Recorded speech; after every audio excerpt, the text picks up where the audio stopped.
Hello दोस्तों, कैसे हैं आप सभी। आई होप आपको अच्छा समझ में आ रहा होगा।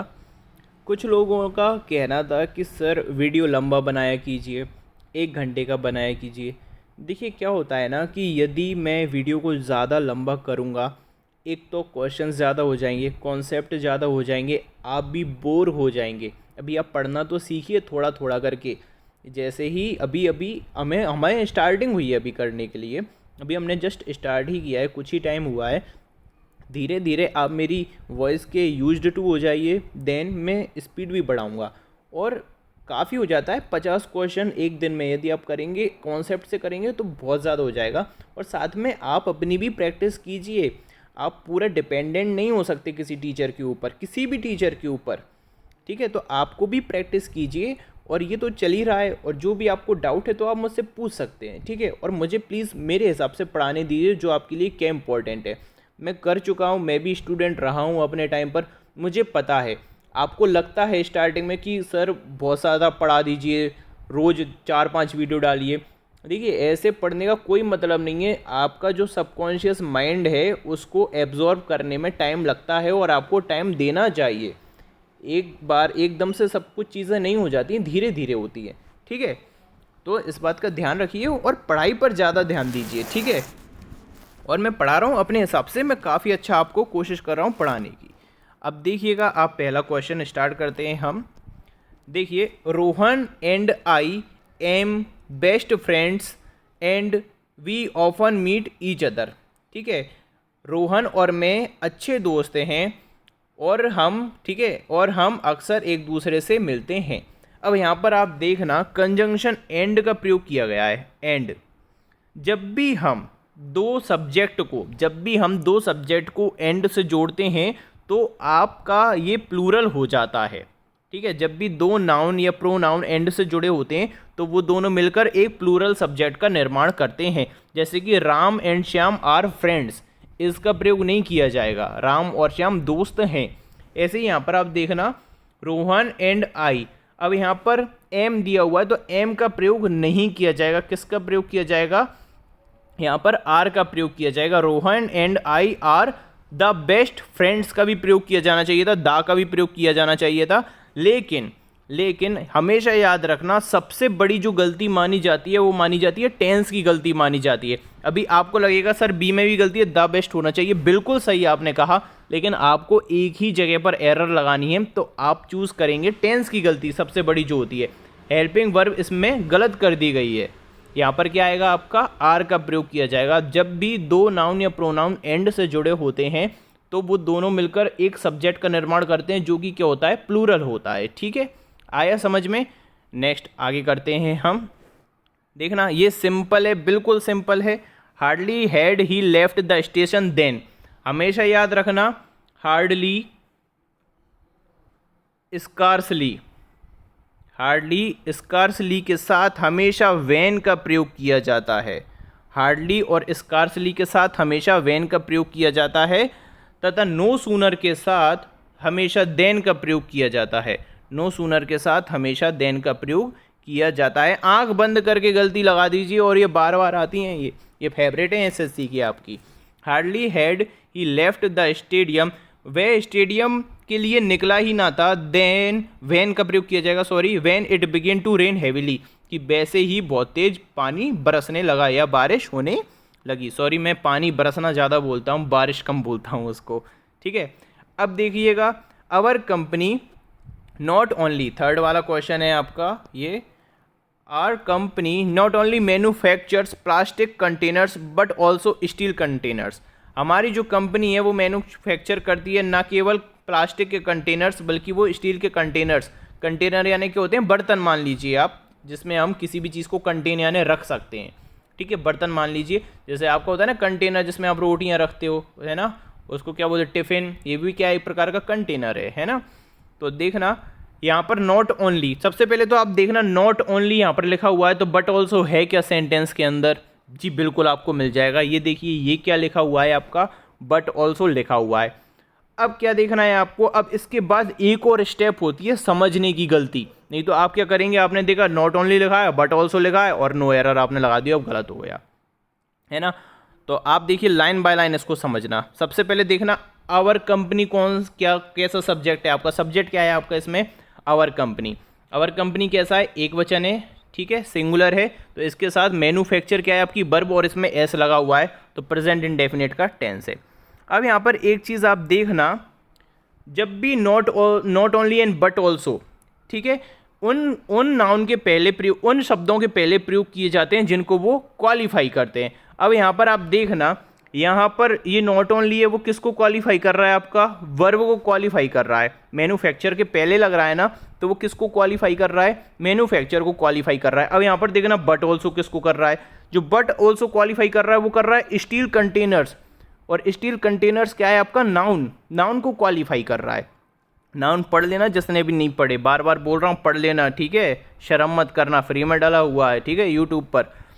तो ये नियम होता है कि not only and but also एक ही चीज़ को क्वालिफाई करते हैं। यदि नाउन को कर रहे हैं तो नाउन को करेंगे, वर्ब को कर रहे हैं तो दोनों जगह वर्ब होनी चाहिए। अब यहाँ पर देखना वर्ब केवल एक ही है, मैन्युफैक्चर्स, इसके बाद कोई वर्ब दी है क्या पूरे सेंटेंस में, देखिए प्लास्टिक कंटेनर्स नाउन है, स्टील कंटेनर्स क्या है, नाउन है, तो आपको क्या करना पड़ेगा, पोजीशन चेंज करनी पड़ेगी। यहाँ पर देखना बट ऑल्सो किसके पहले लगा हुआ है, स्टील कंटेनर्स के पहले लगा हुआ है, तो यहाँ पर भी नॉट ओनली किसके पहले लगा होना चाहिए, प्लास्टिक कंटेनर्स के पहले लगा होना चाहिए। तो इसको जब आप सही करेंगे तो आप इसको सही इस प्रकार से करेंगे, आवर कंपनी मैन्युफैक्चर्स, हमारी कंपनी मैन्युफैक्चरिंग करती है ना केवल प्लास्टिक कंटेनर्स की बल्कि स्टील कंटेनर्स की भी, ठीक है, हमारी कंपनी मैन्युफैक्चरिंग करती है, मैन्युफैक्चर यानी बनाती है, ना केवल प्लास्टिक कंटेनर बल्कि स्टील कंटेनरों को भी वो बनाती है। तो यहाँ पर ये सही होगा, our company manufactures not only plastic containers but also steel containers. तो ये क्या हो जाएगा, पैरेललिज्म लग जाएगा इसमें कि देखिए बट ऑल्सो के बाद, बट ऑल्सो किसको क्वालिफाई कर रहा है, नाउन को, तो नॉट ओनली भी किसको क्वालिफाई करना चाहिए, नाउन को क्वालिफाई करना चाहिए, यानी कि प्लास्टिक कंटेनर को करना चाहिए। तो इसमें गलती हो जाएगी आपकी ए पार्ट में, ठीक है, हार्डली वाले में किस में थी, इसमें, और ये फर्स्ट वाले में किस में थी, ए वाले पार्ट में, ठीक है। आगे चलते हैं, अभी हम देखिएगा, हर सन हैज डन, उसका बेटा कर चुका है, and still doing excellent work, ठीक है, और अभी भी अच्छा काम कर रहा है फॉर हिज बिजनेस, उसके बिजनेस के लिए, कोई गलती नहीं है, ठीक है। इसमें देखिए गलती कैसे आ सकती थी, अगर मैं आपको बताऊं कैसे आ सकती थी, यदि यहाँ पर होता his son has and still doing excellent work for his business, तो ये गलत हो जाता, क्योंकि देखिए हैज़ इन्होंने क्या कर दिया, सेंटेंस ही पूरा नहीं लिखा। सेंटेंस पूरा होने के लिए मैंने आपको बताया था क्या चाहिए, वर्ब चाहिए होती है। अब हर सन हैज़ क्या है, आधा अधूरा रह गया, एंड आगे करके क्या दे रहा है, ये स्टिल डूइंग का प्रयोग किया जा रहा है। मतलब कि इसका ये मतलब है कि उसके सन ने, उसके पुत्र ने उसके बिजनेस के लिए अच्छा काम किया है और अभी भी अच्छा काम कर रहा है, तो इसमें नो एरर है। यदि आप इसको देखोगे तो उसमें इन हिज बिजनेस का प्रयोग किया गया है, तो इन लगाने की ज़रूरत नहीं है, फॉर सही लिखा हुआ है, तो कोई ज़रूरत ही नहीं है इनका, अपने बिजनेस में या बिजनेस के लिए, दोनों ही सही बात हैं, ठीक है। तो her son has done and is still doing excellent work, उसका बच्चा, उसका पुत्र उसके बिजनेस के लिए अच्छा काम कर चुका है और अभी भी कर रहा है, and still doing excellent work, तो इसमें क्या होगा, नो एरर होगा, डी आंसर इसका हुआ, ठीक है ना।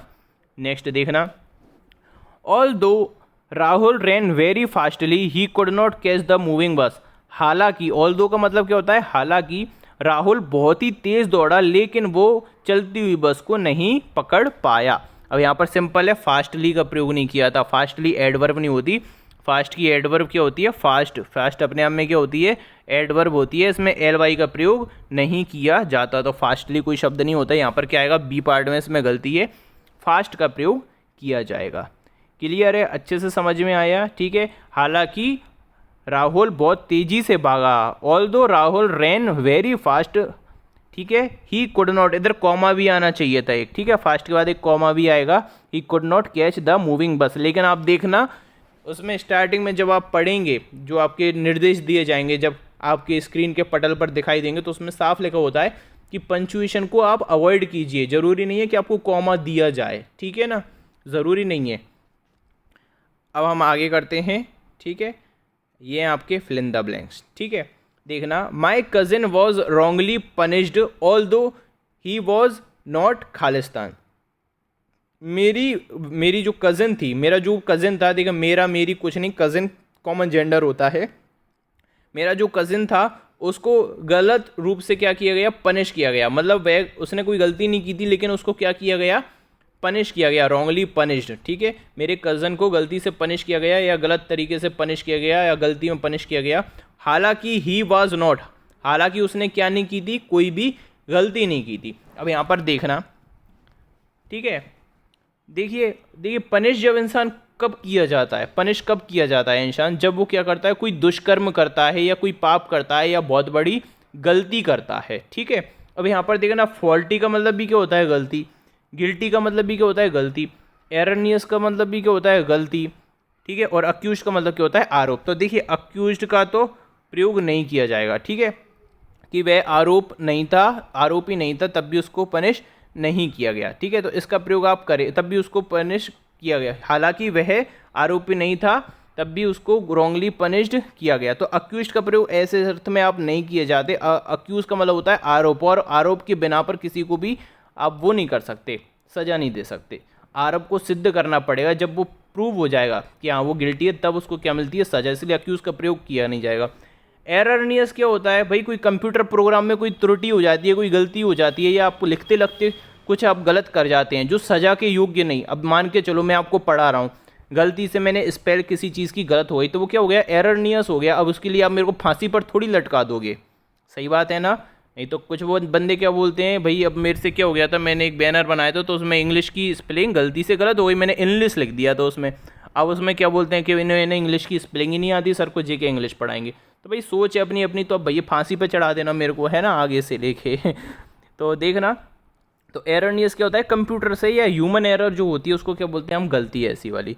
अब मेन चीज़ आती है आपकी फॉल्टी एंड गिल्टी। ठीक है, फॉल्टी एंड गिल्टी। अब देखिए फॉल्टी गुनाह नहीं होता, फॉल्ट यदि आप कर दें तो गुनाह नहीं कहलाएगा। जैसे कि फॉल्टी एक्सप्रेशन, यदि कोई एरर दी हुई है तो वो कैसे, उसमें कुछ एरर दी हुई है, ग्रामेटिकल मिस्टेक है, तो उसको क्या बोलेंगे आप, फॉल्टी एक्सप्रेशन दिया हुआ है किसी भी चीज़ का, फॉल्टी एक्सप्रेशन दिया हुआ है। जैसे कि यदि आप कार खरीदने गए, मान के चलो आप मर्सिडीज़ लेने गए, और आपको उसका पीछे का जो हेडलाइट है उसमें आपको एक स्क्रैच मिल गया लगा हुआ, बलेनो आप लेने गए, तो उसमें जैसे कि ये मैं बना देता हूँ, ये है कि आपकी बलेनो नहीं सॉरी मर्सिडीज़, वाह क्या मर्सिडीज़ है, ठीक है, ओल्ड स्कूल। तो आप इसको लेने गए और आपको क्या मिल गया भाई, पीछे के डिज़ाइन में जैसे जो हेडलाइट होती है उसमें स्क्रैच बन रहे हैं, तो भैया उसका डिज़ाइन कैसा हो गया, फॉल्टी डिज़ाइन हो गया। ठीक है, तो वो डिफेक्टिव कहलाएगी। तो फॉल्टी होना भी कोई बड़ी बात नहीं है, तो आप इसकी क्या कर सकते हो कि आप किसी को सज़ा नहीं दे सकते। अब बात आई गिल्टी।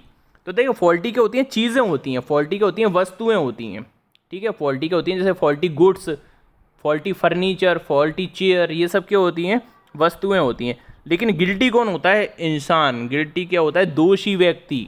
देखिए आरोपी और दोषी में थोड़ा सा अंतर होता है। गिल्टी यानी कि भाई मुझे लग रहा है कि भाई इसी ने क्या किया है, पाप किया, और मैंने ही उसका जजमेंट दे दिया। जजमेंट प्रूफ होने के बाद सामने वाला क्या निकलता है, दोषी।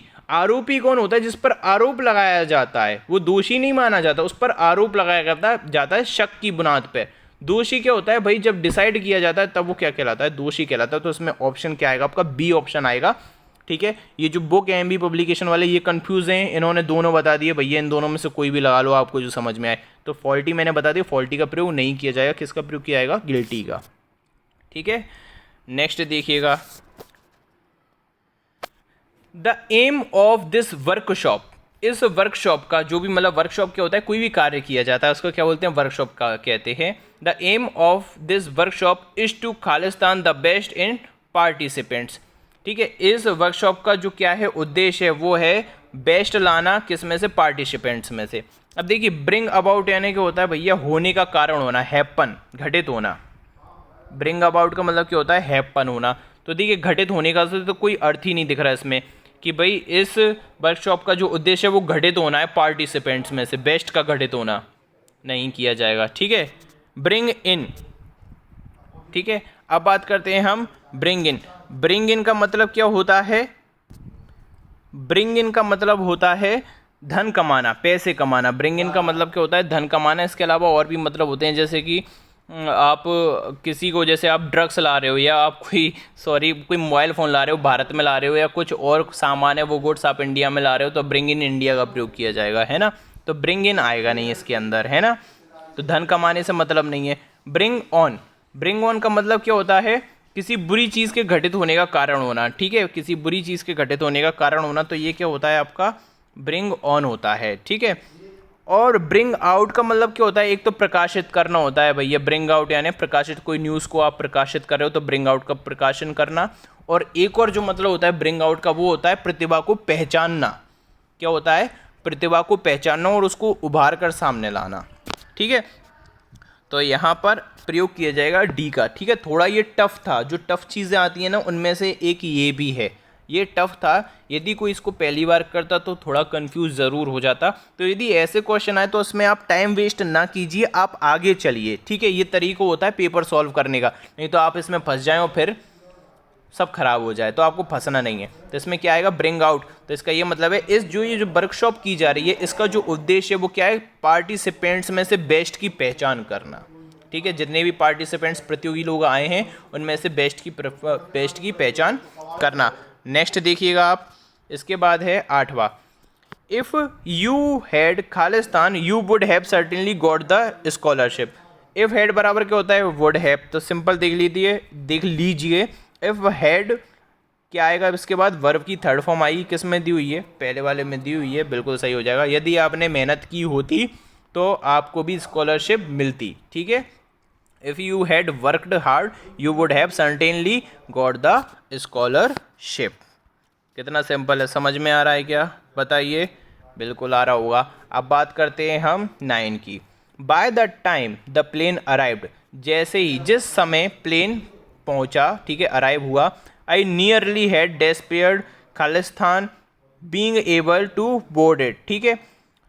तो देखना इसका क्या था, इसका डेस्पेयर का मतलब क्या होता है कि आशा ना करना, निराश हो जाना, ठीक है, आशा ना होना या निराश हो जाना। और डेस्पेयर के साथ हमेशा प्रीपोजिशन ऑफ का प्रयोग किया जाता है। डेस्पेयर के साथ किसका प्रयोग किया जाता है, ऑफ प्रीपोजिशन का प्रयोग किया जाता है। तो इसका मतलब देखिए, जिस समय प्लेन वहाँ पर पहुँचा मैं आशा खो चुका था कि मैं प्लेन में बैठूंगा भी, ठीक है, मैं निराश हो चुका था और मैं आशा खो चुका था और मुझे उम्मीद नहीं थी कि मैं इसमें बैठूंगा भी। जैसे ही, जिस वक्त प्लेन स्टेशन पर पहुंचा, नहीं दिया हुआ इसमें, तो मैं बता रहा हूँ, सॉरी, एयरपोर्ट पर पहुंचा, तो मुझे आशा नहीं थी कि मैं इसमें बैठ भी कभी सकूंगा, बैठ भी पाऊंगा। तो इसमें क्या प्रयोग किया जाएगा, डेस्पेयर के साथ ऑफ का, ठीक है। नेक्स्ट देखना आप, वी मस्ट खालिस्तान the new situation with a creative mind. हमें हमेशा क्या करना चाहिए, सिचुएशन करना, देखिए खालिस्तान, सॉल्व, क्लियर, फेस, अश्योर, ठीक है। तो देखना, न्यू सिचुएशन, जब भी कोई सिचुएशन आती है तो उसको क्या किया जाता है, फेस किया जाता है। क्वेश्चन को क्या किया जाता है, सॉल्व। सिचुएशन को आप सॉल्व नहीं कर सकते, सिचुएशन का, स्थिति का, परिस्थिति का आपको क्या करना होता है, सामना करना होता है। उसको आप क्लियर भी नहीं कर सकते। अश्योर यानी तो सांत्वना देना होता है, तो इसका तो कोई मतलब ही नहीं बनता। अश्योर किसी व्यक्ति को किया जाता है, परिस्थिति को आप अश्योर नहीं कर सकते, ठीक है। जैसे मैं आपको अश्योर करता हूँ कि आपका सिलेक्शन हो जाएगा यदि आप अच्छे से पढ़ाई करेंगे और मेहनत खुद से भी करेंगे, ठीक है। नेक्स्ट देखिएगा, अब है आपके अल्टरनेटिव्स यानी कि सिनोनिम, ये पढ़ लेना, ठीक है। यदि किसी को नहीं पता हो, ये अल्टरनेटिव्स क्या होते हैं, सिनोनिम्स होते हैं, ठीक है। अल्टरनेटिव्स क्या होते हैं, आपके सिनोनिम्स होते हैं। तो देखना, स्प्राइटली का मतलब होता है आनंदपूर्ण, खुशी, परम आनंद। क्या बोलते हैं इसको, खुशी, परम आनंद, यानी क्या होता है स्प्राइटली। इसका सिनोनिम होता है आपका ब्लिथ यानी भी क्या होती है, परम खुशी, खुशी मिलना, मेक मैरी, आनंद उठाना, ठीक है। सल्की यानी क्या होता है, बुरा व्यवहार, जैसे कि सल्की नेचर ऑफ अवर सर। यदि किसी के टीचर ऐसे हैं, बहुत गुस्से में रहते हैं, नाराज रहते हैं, तो उनको क्या बोलेंगे हम, सल्की नेचर ऑफ अवर सर, मेरे सर का नाराज वाला व्यवहार, ठीक है। बेनिवोलेंट यानी पता ही है, उदार होता है। और डिप्रेस्ड यानी परेशान होना, डिप्रेशन। लॉकडाउन के कारण बहुत से लोग कैसे हो गए हैं, डिप्रेस्ड हो गए हैं, ठीक है। तो वो आपका क्या हो गया, डिप्रेशन। केयरलेस यानी प्रेम करना, केयरलेस यानी क्या होता है, केयर करना, प्रेम करना, गले लगाना, ठीक है, ये सब। इसका सिनोनिम क्या हो जाएगा, एम्ब्रेस। एम्ब्रेक भी बोलते हैं, एम्ब्रेस भी बोलते हैं, ठीक है। तो एम्ब्रेस का मतलब भी क्या होता है, प्रेम करना, आलिंगन करना, प्यार से टच करना किसी को, ठीक है। नेक्स्ट देखना, स्पर्ण का मतलब होता है घृणात्मक तरीके से नकार देना, ठीक है, घृणा करना और मना कर देना किसी भी चीज़ से, ठीक है। स्कॉर्न यानी भी क्या होता है, घृणा करना।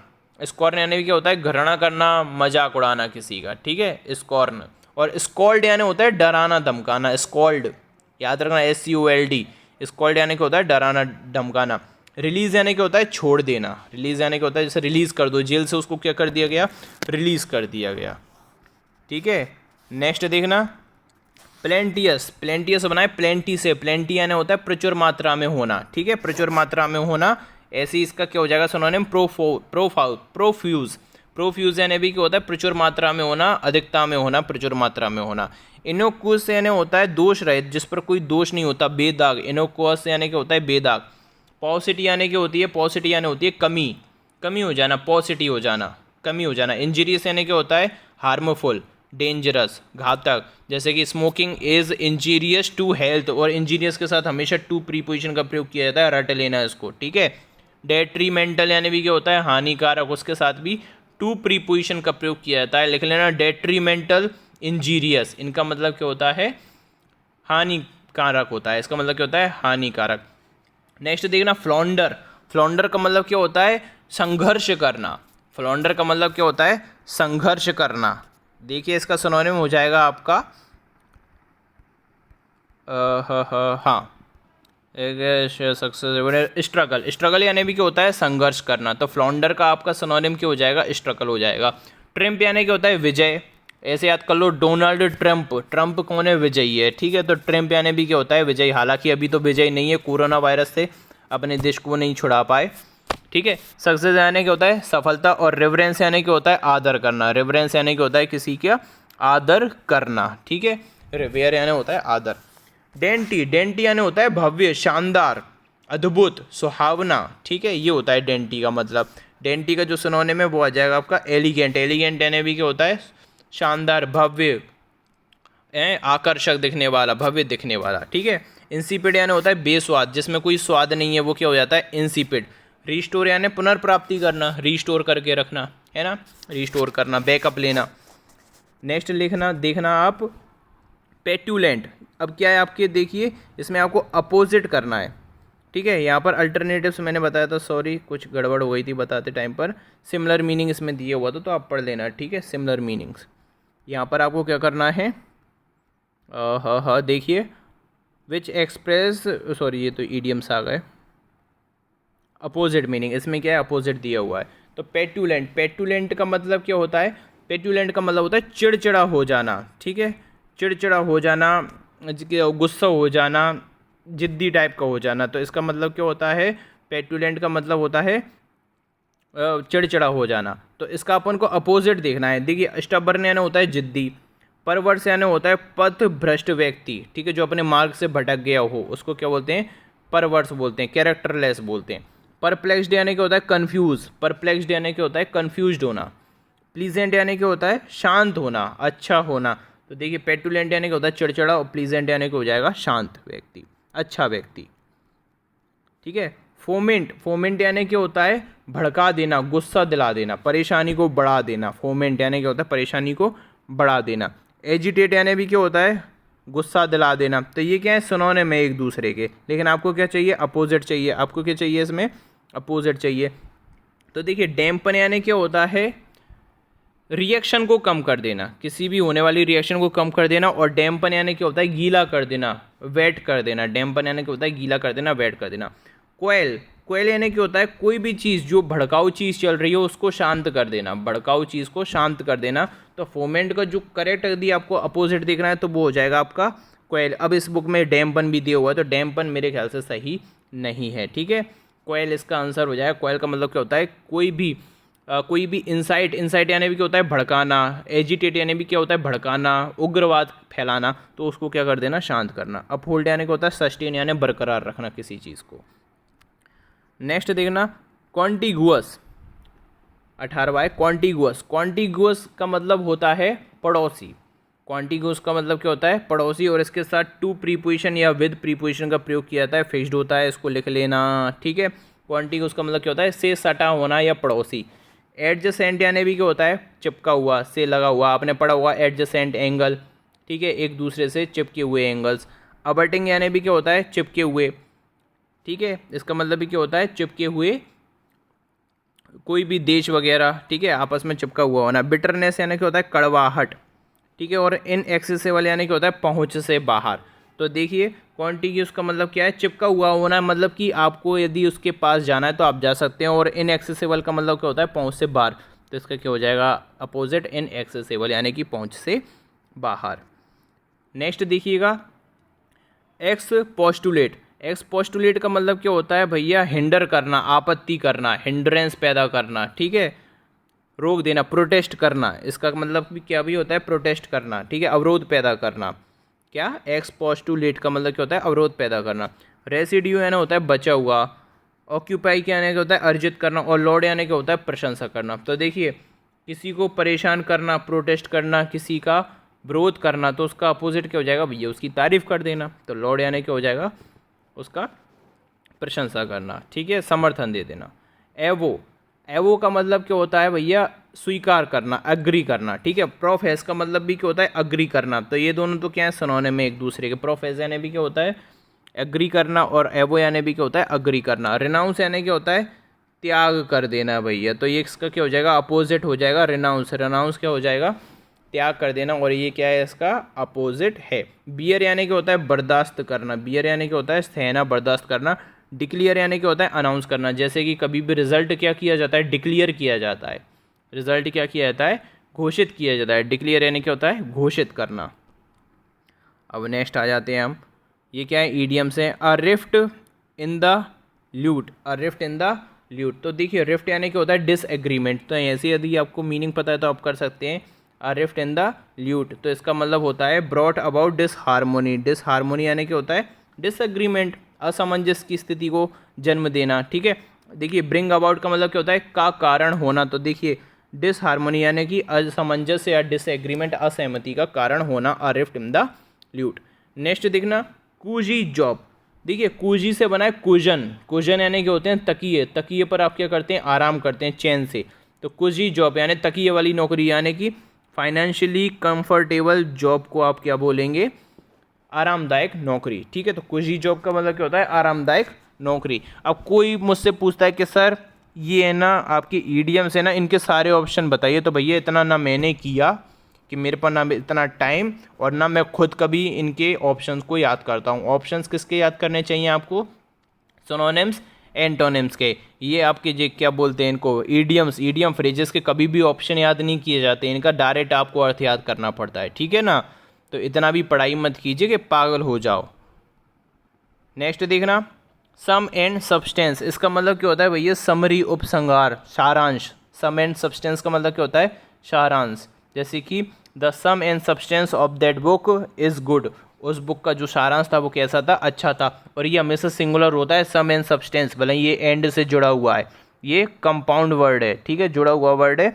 जैसे राइस एंड करी, कड़ी चावल होते हैं ना, हॉर्स एंड बगी होती है, ऐसे ही ये क्या है आपका, हैमर एंड सिकल होता है। ऐसे ही क्या है, सम एंड सब्सटेंस से कैसा होता है, हमेशा सिंगुलर होता है। इसका या वॉज का प्रयोग इसमें किया जाएगा। नेक्स्ट देखना, वे एंकर। एंकर यानी क्या होता है भैया, नाव से रिलेटेड टर्म होता है। एंकर किससे रिलेटेड होता है, नाव से रिलेटेड। तो देखिए आपका अ टैलेंट ऑफ एक्टिंग, इसका प्रयोग नहीं किया जाएगा। हार्श स्पोकन वर्ड्स नहीं होगा, डिफिकल्ट सिचुएशन नहीं। Prepare to sail again, sail यानी क्या होता है, नाव को चलाना। तो भैया नाव से रिलेटेड टर्म हमें मिल गया, तो क्या हो जाएगा इसका answer, prepare to sail again. Next देखना, सीज द नेटल। नेटल यानी क्या होता है भैया, एक ऐसा पेड़ होता है, एक ऐसा ट्री होता है जिसके बहुत शार्प पत्तियाँ होती हैं, चुभने वाली पत्तियाँ होती हैं। जैसे कि आप कैक्टस को देख लेना, तो उसकी पत्तियाँ कैसी होती हैं, चिपकती हैं। तो सीज यानी उसको जब्त कर लेना, मतलब उसको उसको पकड़ लेना। किसको, नेटल को पकड़ लेना। तो यदि कोई ऐसा पेड़ है जिसकी बहुत शार्प पत्तियाँ हैं, जिसमें कांटे ही कांटे लगे हों, और यदि आप उसको पकड़ लो, तो मतलब आपने क्या किया है, बहुत ही बहादुरी का काम किया है, बहुत ही आपने कठिन परिस्थिति का सामना किया है। तो इसका जो आंसर हो जाएगा वो आपका क्या हो जाएगा, एक मिनट जी बिल्कुल सही। इसका आंसर क्या हो जाएगा, डील फर्मली, ठीक है, मजबूत तरीके से सामना करना, ठीक है, किसी का सामना करना, डील करना। सिचुएशन से क्या की जाती है, डील की जाती है। हाँ, अब नेक्स्ट देखिएगा आप, improve the bracket part of the sentence, यानी कि ये क्या है, सेंटेंस इम्प्रूवमेंट है, ठीक है। देखना, डिस्पाइट हर बेस्ट एफर्ट्स, उसके बेस्ट एफर्ट्स यानी कि उसके बहुत ज़्यादा प्रयास करने के बावजूद। देखिए एक तो होता है डिस्पाइट और एक होता है in spite of. In spite of, इसका मतलब क्या होता है, के बावजूद। डेस्पाइट के साथ कई बार ऑफ का प्रयोग करके दे देते हैं, जो कि गलत होता है। इन स्पाइट के साथ ऑफ का प्रयोग किया जाता है और डेस्पाइट के साथ ऑफ का प्रयोग नहीं किया जाता है। उसके अच्छे एफर्ट्स करने के बाद भी she could not convince her parents by changing their decision. तो देखिए भैया, जब भी कन्विंस का प्रयोग, देखिए मैं बता देता हूँ, कन्विंस समबडी, किसी भी व्यक्ति, समबडी का मतलब क्या होता है, किसी भी व्यक्ति को कन्विंस करना, टू डू समथिंग। तो इसके साथ किसका प्रयोग किया जाता है, इन्फिनेटिव के साथ, इन्फिनेटिव का प्रयोग किया जाता है यदि आप किसी को कन्विंस कर रहे हैं किसी काम को करने के लिए। जैसे कि I convinced my parents to get me a new bike, मैंने अपने पेरेंट्स को कन्विंस किया कि भैया मुझे वो क्या ला कर दे दें, एक कार ला के दे दें, bring me a bike, bring me a new bike. तो मैंने कन्विंस किया अपने पेरेंट्स को, ठीक है। यदि आप किसी के विचारों से क्या हो रहे हो, कन्विंस हो रहे हो, कन्विंस यानी बातों में आ रहे हो किसी के विचारों से, ठीक है, तो आप किस आइडिया से आ रहे हो, तो आप कन्विंस के साथ ऑफ का प्रयोग करेंगे। जैसे कि I convinced him, I convinced him of my ideas, of my ideas, यहाँ पर लिख देता हूँ मैं, ऑफ माई आइडियाज़, आप भी लिख लीजिए, ठीक है, ऑफ माई आइडियाज़। मैंने उसको अपने आइडियाज़ से क्या कर दिया, कन्विंस कर लिया। तो अब आप किसका प्रयोग करेंगे, ऑफ का प्रयोग करेंगे। लेकिन यदि आपको बाद में वर्ब भी आ रही है तो आप किसका प्रयोग करेंगे, टू का प्रयोग करेंगे। तो इसमें आपका आंसर हो जाएगा सी।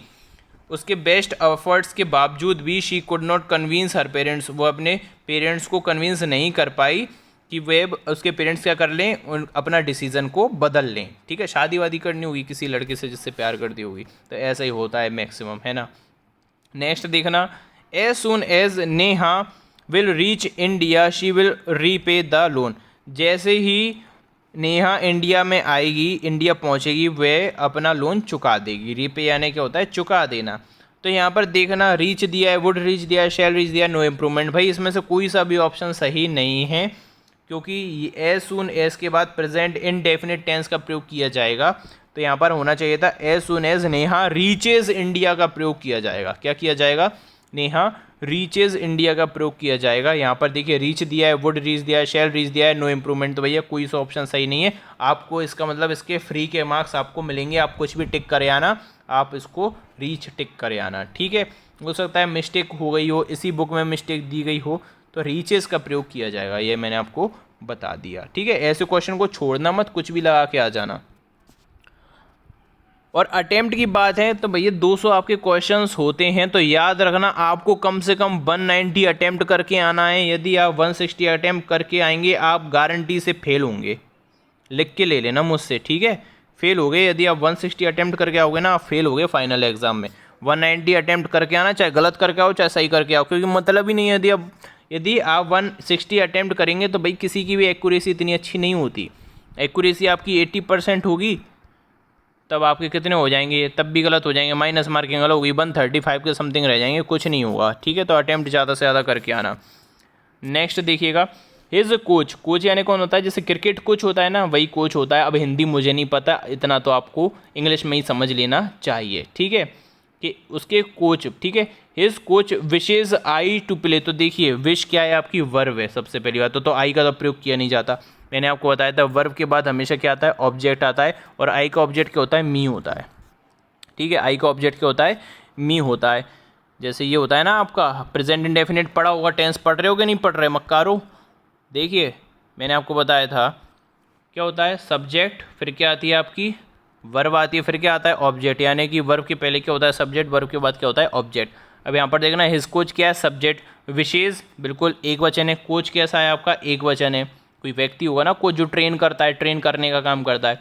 विशेष सही दिया हुआ है। अब आई आ गया तो आई नहीं आएगा, क्या आएगा, मी आएगा। तो देख लो मी काय में लिखा हुआ है, बिल्कुल सही बात, सी में लिखा हुआ है।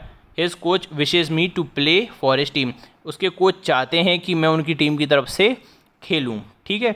तो यहाँ पर विश का मतलब क्या है, विश का मतलब है वांट, यानी कि चाहना।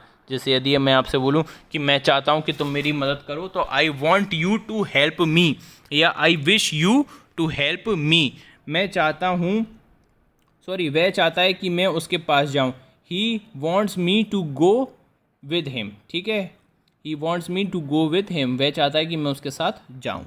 तो ऐसे प्रयोग यहाँ पर किया गया है। तो विश और वॉन्ट एक ही चीज़ हैं, तो आप वॉन्ट भी कर सकते हैं, विश भी कर सकते हैं। तो यहाँ पर किसका प्रयोग किया जाएगा, wishes me to play. Clear है, आ गया समझ में। चलिए आगे बढ़ते हैं। इसी बात पर मुंह सूखने लगता है, क्योंकि है ना ये स्क्रीन रिकॉर्डिंग अपन जब करते हैं ना तो काफ़ी स्पीड में बोलना पड़ता है ना। बोर्ड पर क्या है ना, मैं काफ़ी लंबा पढ़ा सकता हूँ, लेकिन अपने पास इतना टाइम नहीं है कि मैं 9 एरर्स को आपको 40-40 मिनट के अंदर कराऊँ, इसलिए स्क्रीन रिकॉर्डिंग प्रैक्टिस के लिए अभी बेस्ट है। देखना, निशा विल बी हैप्पी, निशा खुश हो जाएगी भैया, निशा क्या हो जाएगी, खुश हो जाएगी। If you will recognise her work. तो आपको पता होगा कि भैया जब भी इफ़ का प्रयोग किया जाता है तो इफ़ के साथ स्टार्टिंग में इफ़ हो गया, आपका एज सून एज हो गया, ठीक है, जैसे ही। एज सून एज का मतलब क्या होता है, जैसे ही। इफ़ का मतलब क्या होता है, यदि। ऐसे शब्दों के साथ स्टार्टिंग में किसका प्रयोग किया जाता है भाई, प्रेजेंट इंडेफिनिट, और बाद में क्या आता है, फ्यूचर इंडेफिनिट। या आप इसको इस प्रकार से भी कर सकते हैं कि एक सेंटेंस के अंदर 2 फ्यूचर टेंस नहीं हो सकते। तो जो भी आपका कंजंक्शन होता है, इफ़ होता है या एज सून एज होता है, तो उसके बाद जो शब्द, उसके बाद जो सेंटेंस आता है वो प्रेजेंट इंडेफिनिट के अंदर होता है। तो यहाँ पर देखना, इफ़ के बाद कौन सा सेंटेंस आ रहा है, यू विल रिकॉग्नाइज हर, और स्टार्टिंग में क्या है, यू विल बी हैप्पी। तो इफ़ के बाद जो होगा वो किस में होगा, प्रेजेंट इंडेफिनिट में होगा। तो देख लीजिए कहाँ पर है भैया, प्रेजेंट इंडेफिनिट रिकॉग्नाइज हर, ये क्या है आपका प्रेजेंट इंडेफिनिट टेंस है। इसलिए टेंस बहुत ज़्यादा ज़रूरी है, नहीं पढ़ा हो तो पढ़ लेना जाके, है ना। वीडियो आपको आ ही रही है।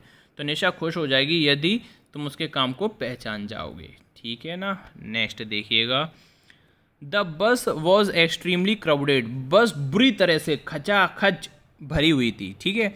यट तब भी, my brother managed to get in it, तब भी मेरे भाई ने उस बस में प्रवेश करने की कोशिश कर ली और प्रवेश हो गया उसमें के अंदर, ठीक है। मैनेज कर लिया उसने और वो बस के अंदर चला गया। कोई गलती मुझे नहीं दिख रही इसमें, ठीक है।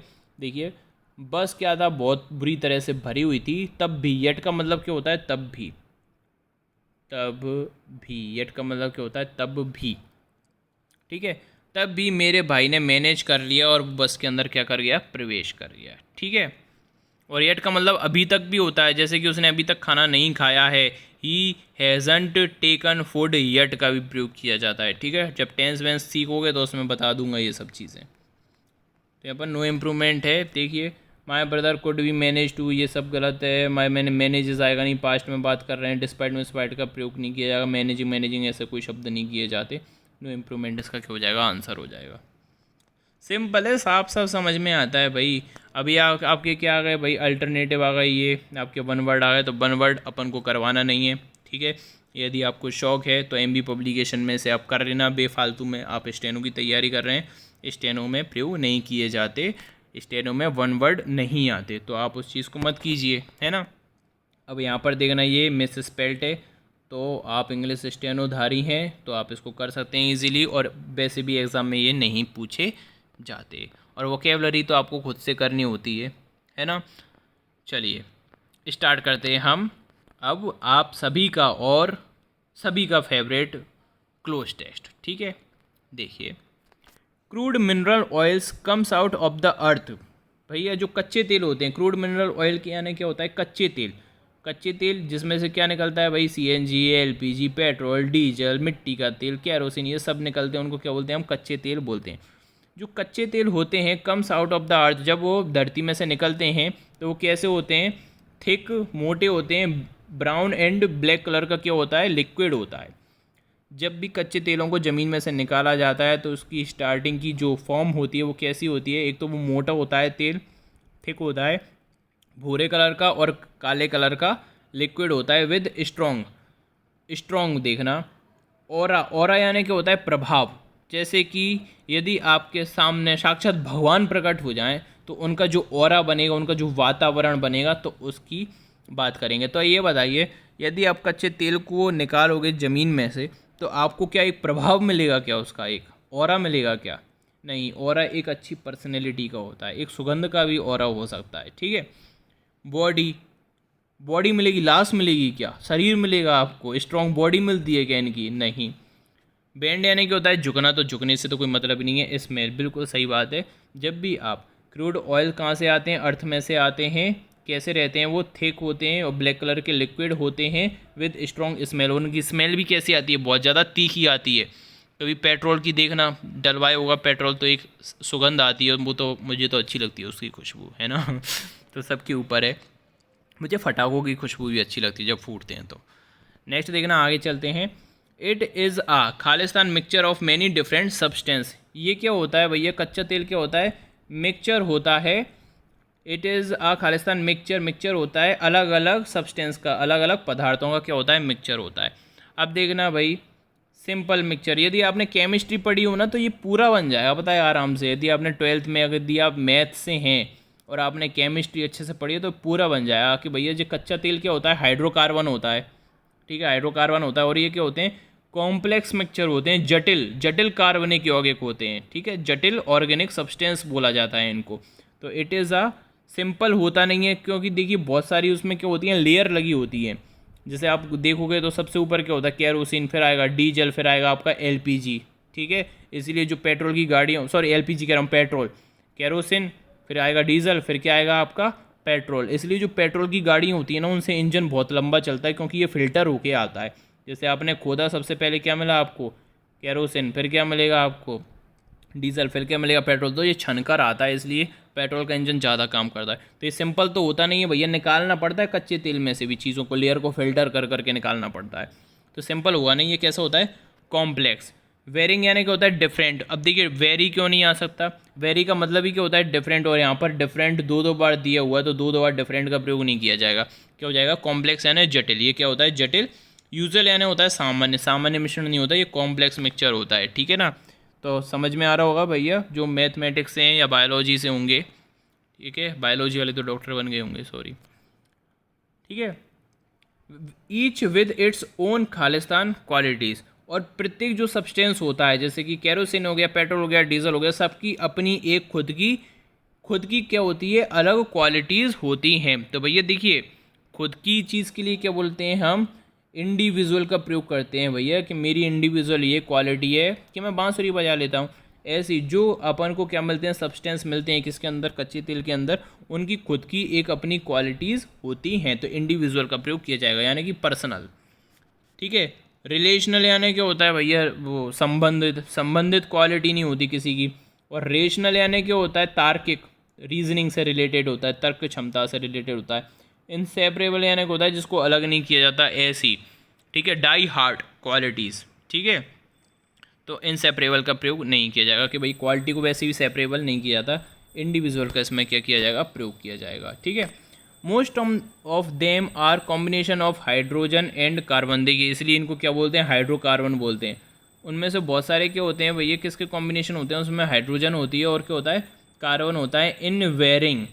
ठीक है, और वो कैसे वेरिंग करते हैं भैया, देखना, क्वालिटीज़ में वेरिंग करते हैं, कॉम्बिनेशंस में वेरिंग करते हैं, प्रोपोर्शन में वेरिंग करते हैं, इन हैबिट्स में वेरिंग करते हैं। ठीक है, इन हैबिट्स यानी अंदर उपस्थित होना। तो देखिए उनमें से क्या होते हैं, उन कॉम्बिनेशन के अंदर क्या होता है, हाइड्रोजन और कार्बन होता है, और उनकी मात्रा हर एक सब्सटेंस में अलग अलग होती है, मतलब उनका अनुपात अलग अलग होता है, अलग अलग अनुपात में भरा होता है। जैसे यदि आप पेट्रोल देखेंगे, उसका अलग केमिकल फार्मूला होता है, उसमें हाइड्रोजन और कार्बन की संख्या अलग अलग होती है। डीजल देखेंगे उसमें अलग होती है, केरोसिन देखेंगे उसमें अलग होती है। तो भैया प्रपोर्शन के माध्यम से वो क्या होते हैं, अलग अलग होते हैं। उनमें जो हाइड्रोजन, उन सब्सटेंस के अंदर जो अनुपात होता है किसका, हाइड्रोजन का और कार्बन का अनुपात होता है, वो अलग अलग होता है। ठीक है, अलग अलग होता है। तो वेरिंग किसका प्रयोग किया जाएगा, प्रोपोर्शन का। रेशियो एंड प्रोपोर्शंस आपने पढ़े होंगे ना मैथमेटिक्स के अंदर, अनुपात का प्रयोग किया जाएगा, ना कि कॉम्बिनेशन का, ना ही इनवर्ट्स का, और ना ही क्वालिटीज़ का। ठीक है ना, such hydrocarbons are also found in other. ऐसे हाइड्रोकार्बन्स, ठीक है, कहाँ पर पाए जाते हैं, वहाँ भी पाए जाते हैं, इन अदर खालिस्तान, such as bitumen, asphalt and natural gas. Asphalt यानी क्या होता है, देखो ये तो कोयला होता है, बिटूमन क्या होता है, कोयला होता है। एसफल्ट यानी क्या होता है, जो रोड बनती है ना, डांबर, डांबर बोलते हैं उसको, एसफल्ट भी बोला जाता है। ठीक है, उसका कार्बनिक नाम एसफल्ट होता है। आप जो गेम खेलते हैं ना, एसफल्ट 9 एंड्रॉयड के अंदर, तो रोड के बारे में बात की जाती है उसमें, है ना। तो देखना, ऐसे hydrocarbon such hydrocarbons are also found in other forms, ऐसे हाइड्रोकार्बन एक अलग फॉर्म में भी पाए जाते हैं। और वो फॉर्म कौन कौन से हो सकते हैं आपकी बिटुमिनस एस्फाल्ट के रूप में और नेचुरल गैसेस के रूप में पाए जाते हैं। रिलेशन संबंध के रूप में नहीं हो सकते, वैरायटी नहीं होती इनकी, फॉर्म्स होती हैं। हाइड्रोकार्बन्स की क्या होती हैं? फॉर्म्स होती हैं, वैरायटी नहीं होती। वैरायटी कपड़ों की होती है, ठीक है। तो ये आपका आंसर इसमें हो गया। इसमें आंसर क्या दिया है भैया? थिंग्स भी दिया, तो थिंग्स विंग्स नहीं आएगा इसमें, ठीक है। चीज़ नहीं होती है, फॉर्म्स होती हैं इनकी अलग अलग, ठीक है। हाइड्रोजन और कार्बन की संख्या अलग अलग होती है। भाई केमिस्ट्री अच्छे से पढ़ी थी मैंने।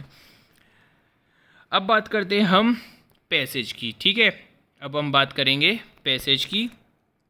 देखना, पढ़ना बड़े आराम से, ठीक है। Man has always sought peace, आदमी ने हमेशा क्या देखी है? शांति चाहिए। सीक, सीक यानी क्या होता है? खोजना। इसकी सेकेंड और थर्ड फॉर्म क्या होती है? साउट। सीक की सेकेंड एंड थर्ड फॉर्म क्या होती है? साउट। सीक यानी क्या होता है? खोजना, नहीं तो आप साउट ही देखते फिरते अभी तक, है ना। तो देखना, साउट का मतलब क्या होता है? खोजना। तो व्यक्ति ने, मैन ने हमेशा क्या चाहा है कि भाई उसको शांति मिले। Even in the midst of बार, भैया युद्ध के समय भी उसको क्या चाहिए होती है? शांति चाहिए होती है। India has for centuries been respected as a nation that believes in the policy of peace. Bharat एक ऐसा राष्ट्र है जिसको बरसों से रिस्पेक्ट की जाती है, किस क्षेत्र के लिए? कि भाई इसकी जो नीति है वो कैसी है? शांति की नीति है, कि हमारा इंडिया किसी से भी युद्ध विद्ध नहीं करता, इसलिए चाइना फ़ायदा उठा रहा है इंडिया की सीधेपने का। नेक्स्ट देखना, ever since India achieved independence, जब से भारत ने स्वतंत्रता प्राप्त की है, किसके खिलाफ से? ब्रिटिश रूल के against. She has followed an independent follow. अब देखिए, इंडिया को क्या बना दिया? भारत माता बना दिया यहाँ पर, इसलिए शी का प्रयोग किया गया है ना, नहीं तो इट कर देते। अब भाई देशभक्ति माता बना दिया गया इंडिया को। She has followed an independent foreign policy, देखिए आगे होगा पॉलिसी ही होगा निश्चित, हाँ policy which is based on the principle of peaceful को एग्जिस्टेंस। जब से इंडिया ने क्या की है? स्वतंत्रता प्राप्त की है, किसके अगेंस्ट? ब्रिटिश रूल के खिलाफ। उसके बाद से ही इंडिया ने खुद की एक पर्सनल पॉलिसी बनाई है, फॉरेन पॉलिसी बनाई है, स्वतंत्र विदेश नीति बनाई है, जो किस पर आधारित है? जो कि है पीसफुल को एग्जिस्टेंट, शांति भरे सह अस्तित्व पर आधारित है भैया, कि शांति चाहिए हमें, युद्ध मुद्द नहीं चाहिए, कुछ भी नहीं चाहिए। इंडियाज़ फेथ यानी कि भारत का विश्वास and commitment to peace is a legacy of her centuries old tradition and culture heritage. जो इंडिया का जो विश्वास है और जो कमिटमेंट है कि भाई इसको शांति पसंद है, ये क्या है भाई? ये पैतृक है। लेगेसी यानी क्या होता है? विरासत में मिली हुई है, क्योंकि जो हमारी ओल्ड ट्रेडिशन थे और कल्चर हेरिटेज थे, उसमें भी हम किसी दूसरे जगह पर, मुल्क पर युद्ध करने के लिए नहीं गए, शुरू से ही नहीं गए, शुरू से ही सीधे साधे हैं हम भारतवासी, ठीक है। शुरू से ही हम कैसे हैं? सीधे साधे हैं। इमोशनल फूल भी आप कह सकते हैं, ठीक है। इमोशनल फूल की भी आप बात कर सकते हैं। जैसे कि देखिए, जब है ना सिकंदर ने जब भारत पर आक्रमण किया था ना, तो पोरस था वहाँ पर। तो पता है सिकंदर ने बोला था, पोरस से सिकंदर ने, कि भाई तुम इतने इमोशनल फूल हो ना, तो सब आपको लूट के जा सकते हैं। आप में बहुत क्षमता है, आप बहुत ताकतवर हो, लेकिन आप क्या हो? इमोशनल फूल हो। यदि आपके सामने मैं एक छोटा सा बच्चा रख दूंगा ना, अबोध बालक 6 महीने का, तो आप सबको मरवा दोगे, लेकिन उस बच्चे को नहीं मरने दोगे। तो आप क्या हो? इमोशनल फूल है, ऐसा कहा था। क्योंकि हमें शांति प्रिय है भाई, हम शांति प्रिय लोग हैं, ठीक है। आगे देखना, India's approach to peace is deeply ingrained in her tradition outlook. India का जो अप्रोच है शांति प्राप्त करने की, वो किस में दिखाई देती है? उसके ट्रेडिशनल आउटलुक में दिखाई देती है। आउटलुक यानी क्या होता है? देखना, जो भी कल्चर है, एक्टिविटीज़ हैं, कपड़े हैं, रहन सहन में दिखाई देती है, ठीक है। बोथ फिलोसॉफिकल एंड हिस्ट्रिकल, चाहे आप दर्शन शास्त्र की बात करें या आप इतिहास की बात करें। फिलोसॉफिकली अगर हम बात करें, आदर्श से दर्शन शास्त्र की अगर हम बात करें फिलोसॉफिकली, ठीक है, it to concrete shape as early as the 6th century. भाई ऐसे ने कब शेप लिया? शांति का शेप कब लिया? 6वीं सेंचुरी में, ठीक है, 600 BC क्राइस्ट बिफोर क्राइस्ट में। जब कौन थे? महात्मा बुद्ध थे। एंड अपोस्टल ऑफ पीस, शांति की क्या थे? वो प्रचारक थे। अपोस्टल यानी क्या होता है? प्रचारक। शांति के वो दूत थे, शांति के वो क्या थे? प्रचारक थे। डिनाउंस्ड वायलेंस, उन्होंने क्या किया? डिनाउंस यानी क्या होता है? त्याग करना, निंदा करना। डिनाउंस यानी क्या होता है? निंदा करना। वायलेंस की क्या की? निंदा कर ली। वो त्यागा उसको in all its forms and sought through the example of his own renunciation a solution to human suffering. ठीक है, उन्होंने हर प्रकार के वायलेंस का क्या किया, त्याग किया और निंदा की। और उन्होंने क्या बताया, उन्होंने एक एग्जाम्पल बताया कि भाई आप खुद का क्या कर दीजिए, त्याग कर दीजिए, आपकी सारी आशाओं का त्याग कर दीजिए। ठीक है, तो इससे क्या हो जाएगा कि आपकी सारी चिंताएं मुक्त हो जाएंगी। जैसे कि देखिए, आप चिंता क्यों करते हैं, क्योंकि आपको जॉब चाहिए। आपको क्या चाहिए, जॉब। तो आपको जॉब पाने की चाहत है, इसकी वजह से आपको क्या होती है, सफरिंग, पीड़ा का अनुभव होता है कि भाई पढ़ना पड़ता है। ठीक है, नहीं पढ़ेंगे तो क्या होगी, जॉब नहीं लगेगी। ठीक है, यदि आप नहीं पढ़ोगे तो आपकी सरकारी नौकरी, देखिए अगर नहीं पढ़ते, यदि आप पढ़ाई नहीं करते तो आपको जॉब नहीं मिलेगी, जॉब नहीं मिलेगी तो आपकी शादी नहीं होगी। ठीक है, शादी नहीं होगी तो आप कुंवारे रह जाएंगे। तो ये सब चीज़ें तो क्या है, सफरिंग बढ़ती रहेगी। इसलिए क्या है, खुद का भैया क्या कर दो, रिनंसिएशन कर दो, त्याग कर दो, सारी मोह माया छोड़ दो। ऐसा किसका आदर्श था, गौतम बुद्ध का। ठीक है, ये उन्होंने बताया था। He give the message of आशिमा, उन्होंने किसका मैसेज दिया था, आशिमा का, अहिंसमा, उन्होंने किसका, सॉरी आशिमा बोल रहा हूँ इसको, अहिंसा का, अहिंसा होगा शायद, ये अहिंसा को उन्होंने क्या दिया था, सॉरी ऐसा लिखा हुआ है। यदि नहीं भी आ रहा समझ तो कोई दिक्कत वाली बात नहीं है, बहुत सी चीज़ें समझ में नहीं आती। अहिंसा, अब एम दिया हुआ है इसमें। ठीक है, मुझे आशिमा दिखाई दिया।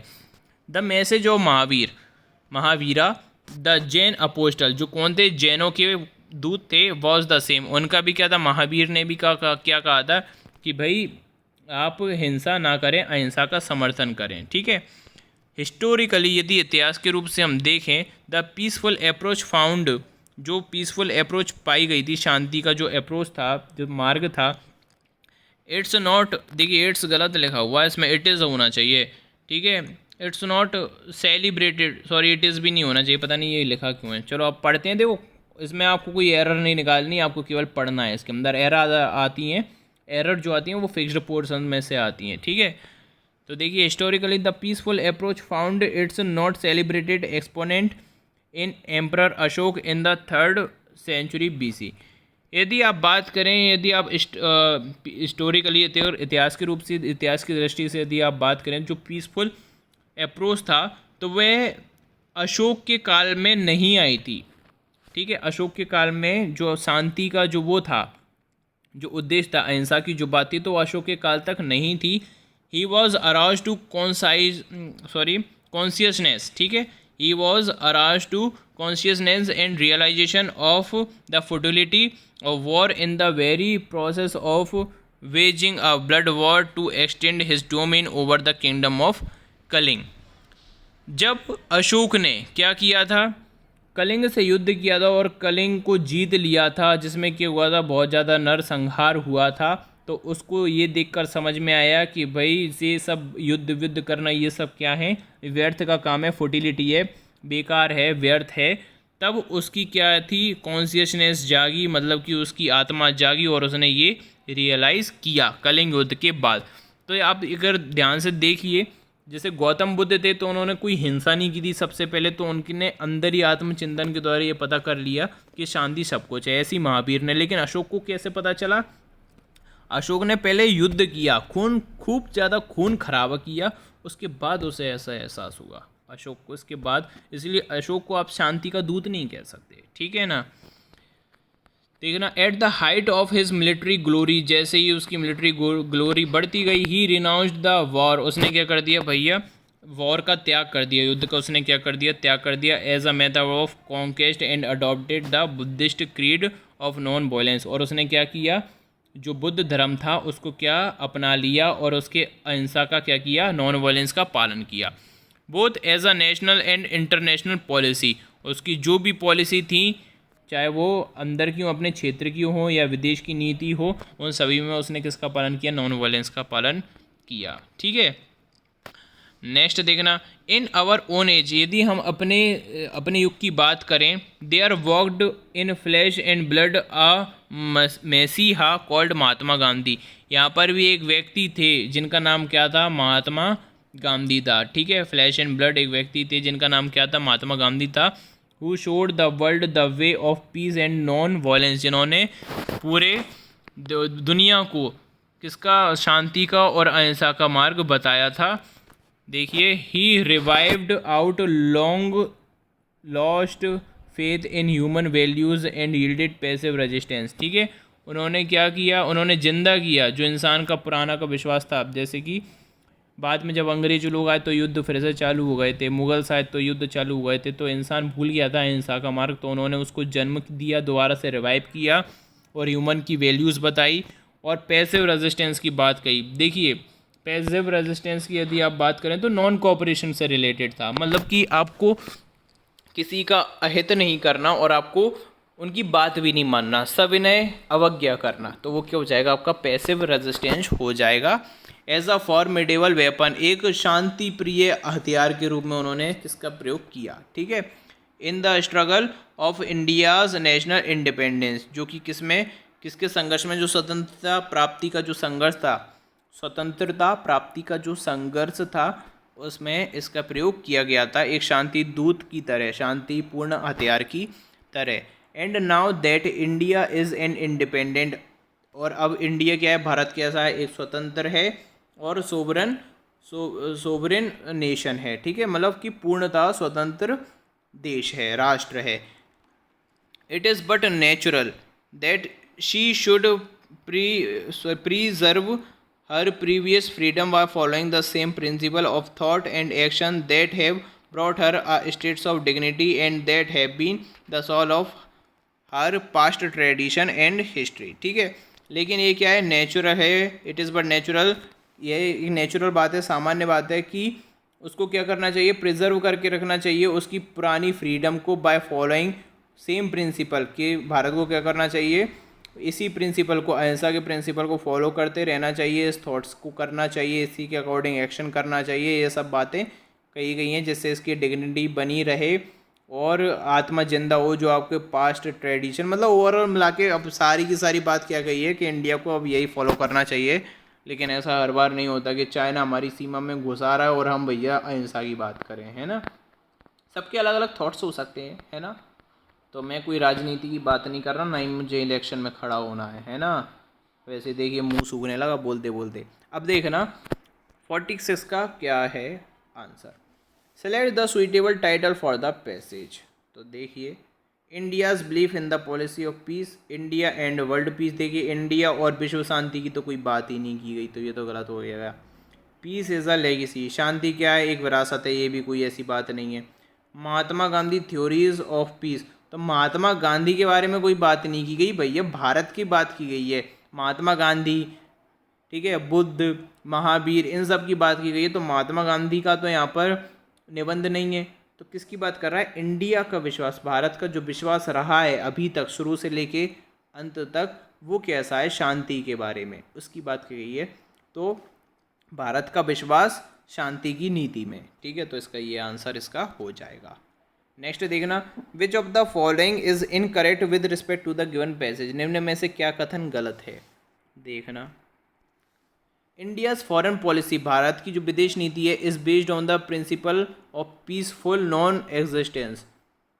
वो किस पर आधारित है कि भैया शांतिपूर्ण किसी के साथ भी आप अस्तित्व मत रखो, किसी की भी मदद मत करो, शांत रहो, किसी की मदद ना करो। तो ऐसा नहीं था, नॉन एग्जिस्टेंट नहीं था, को एग्जिस्टेंस था। देखिए, सह अस्तित्व की बात कही गई थी, मैं बता देता हूँ। देखिए, policy which is based on the principle of peaceful को एग्जिस्टेंस है, यहाँ पर नॉन नहीं है, तो ये इसका क्या हो जाएगा, गलत हो जाएगा। देखना, ये इसका आंसर हो जाएगा, क्योंकि ये बात नहीं कही गई है पैसेज में, नॉन एग्जिस्टेंस नहीं है, को एग्जिस्टेंस है। ठीक है, Gautam Buddha give the message of अहिंसा, बिल्कुल सही है, ये दिया हुआ है, बाद में महावीर ने भी दिया। Emperor Ashok adopted the Buddhist creed of non violence, ये भी सही है, अशोक ने क्या कर लिया भैया, अपना अहिंसा बौद्ध धर्म अपना लिया था। The message of Mahavira was the same as that of Gautam Buddha, message जो महावीर का मैसेज था वो बिल्कुल वही था जो कि गौतम बुद्ध का था, तो ये भी बिल्कुल बात सही है। नेक्स्ट देखिएगा 48, which of the following statement is incorrect. वही इनकरेक्ट क्या है निम्न में से स्टेटमेंट्स में से, with respect to India's approach towards peace, कि इंडिया की कैसी अप्रोच रही है शांति प्राप्त करने के लिए। देखना, India is a legacy of her centuries old tradition and culture heritage. देखिए ये शब्द लिखा हुआ है, सुना सुना सा लग रहा है, ये है, देखो मिल गया। India's faith and commitment to peace is the legacy of her centuries old tradition and culture heritage. तो ये लिखा हुआ है, तो ये तो सही है, पहला वाला तो सही है, ये गलत नहीं है। दूसरा देखना, it is ingrained in traditional outlook both philosophical and historical, ये भी लिखा हुआ है, देखिए ये दिया हुआ है। India's approach to peace is deeply ingrained in her traditional outlook both philosophical and historical, तो ये भी सही लिखा हुआ है। ऐसे ढूंढने पड़ते हो, जब प्रैक्टिस हो जाएगी तो हाल हाल ढूंढोगे। देखना, Buddha, Mahatma Gandhi, Mahavira all presented the policy of peaceful coexistent here, बिल्कुल सही, को एग्जिस्टेंस की सह अस्तित्व की बात करी गई थी कि शांतिपूर्ण सद्भावनापूर्ण हम सभी को साथ में रहना चाहिए। नेक्स्ट देखना, India is an independent sovereign nation and should go away with policy of peace, Bharat एक स्वतंत्र देश है और भारत को शांति की नीति का पालन नहीं करना चाहिए। देखिए गो अवे विथ का मतलब क्या होता है, पालन ना करना, अलग जाना, अलग मार्ग पर जाना। Go away with, go with का मतलब क्या होता है, साथ में जाना, और गो अवे यानी दूर जाना। तो भाई भारत को शांति की नीति के साथ जाना चाहिए या शांति की नीति से दूर जाना चाहिए? शांति की नीति के साथ जाना चाहिए। तो अवे का प्रयोग यहाँ पर गलत कर दिया इन्होंने, नेगेटिव बना दिया, इसको अवे का प्रयोग नहीं किया जाएगा, इसका मतलब ये गलत दिया हुआ है। नेक्स्ट देखना, वील्ड का मतलब क्या होता है, इस्तेमाल करना। Which of the following word could most suitable replace the word wielded in the used passage. ठीक है, यहाँ पर ये वील्ड का प्रयोग दिया गया था, देखते हैं कहाँ पर दिया गया था, फॉर्मिडेबल वेपन के, हाँ ये था, देखिए। एंड वील्ड पैसिव रेजिस्टेंस, किसका प्रयोग करना चाहिए, भारत को पैसिव रेजिस्टेंस का प्रयोग करना चाहिए, तो यूज़ का प्रयोग किया जाएगा, यूज़ हो जाएगा इसका आंसर। ठीक है, इस्तेमाल करना। नेक्स्ट देखना, the author as called emperor Ashoka not celebrated exponent of peace because, author ने क्यों कहा है ऐसा कि जो अशोक था, अशोक कैसा था, जो शांति का दूत नहीं था। ठीक है, ऐसा क्यों कहा, ऐसा इसलिए कहा गया क्योंकि अशोक को जब कलिंग युद्ध का जब मार काट उसने देखी, उसके बाद उसे शांति का एहसास हुआ था, अहिंसा का एहसास हुआ था, इसीलिए उसको नहीं कहा गया शांति का दूत। तो यहाँ पर क्या हो जाएगा, देखिए, ही वॉज अ किंग, तो ये कोई रीज़न नहीं है। He was responsible for bloodshed in the war of Kalinga, कि वह जिम्मेदार था। देखिए राजा कभी जिम्मेदार नहीं होता, यदि उसको अपनी प्रजा की रक्षा करनी है या उसे अपना शासन बढ़ाना है, तो राजा कभी भी जिम्मेदार नहीं होता। यदि उसको अपना शासन बढ़ाना है और यदि उसे क्या करना है, हाँ मतलब अपना शासन बढ़ाना है या अपनी प्रजा की रक्षा करना है। He realised the importance of peace only after a bloodshed, बिल्कुल सही, खून खराबे के बाद ही उसको पता चला कि ये सब कुछ व्यर्थ था। तो ये इसका क्या हो जाएगा answer. He had a huge and fearsome army, नहीं उसके पास एक खूंखार और बड़ी आर्मी थी, तो ये गलत है, आंसर क्या हो जाएगा सी। ठीक है, आई होप आपको समझ में आया होगा। देखिए काफ़ी मेहनत करता हूँ, इसलिए आप, ठीक है, ऐसे अननेसेसरी मैसेज मत कीजिए मुझे कि सर इतनी छोटी वीडियो बना दी, इतनी बड़ी वीडियो बना दी, ऐसे मैसेज मत कीजिए। जैसे मैं पढ़ा रहा हूँ और जो आपके लिए सूटेबल है तो मैं ऐसा पढ़ाता आपको रहूँगा। ठीक है, धन्यवाद।